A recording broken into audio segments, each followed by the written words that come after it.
Les Français, plus nombreux à refuser leur héritage. En termes juridiques, on appelle cela la renonciation à la succession, couvert par les articles 768 et suivants du Code civil. C'est au tribunal de grande instance que les dossiers sont traités. En Indre-et-Loire, en 2011, 1152 dossiers ont été déposés, soit une augmentation de 43%. En Loire-et-Cher, 518, soit un peu plus de 8% de hausse par rapport aux 479 dossiers de 2010.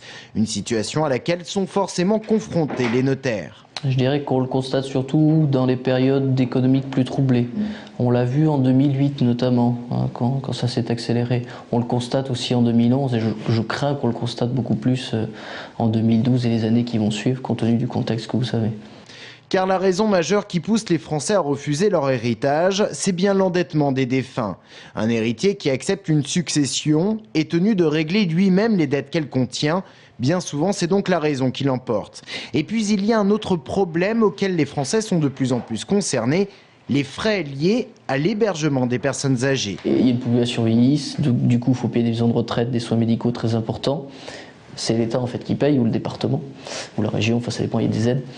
Et ces aides sont récupérables sur la succession, ce qui fait que parfois il y a plus d'aides récupérables que d'actifs. Dans les autres raisons, plus marginales cette fois-ci, le délitement des familles ou tout simplement la possibilité de renoncer à la succession par simple courrier au tribunal.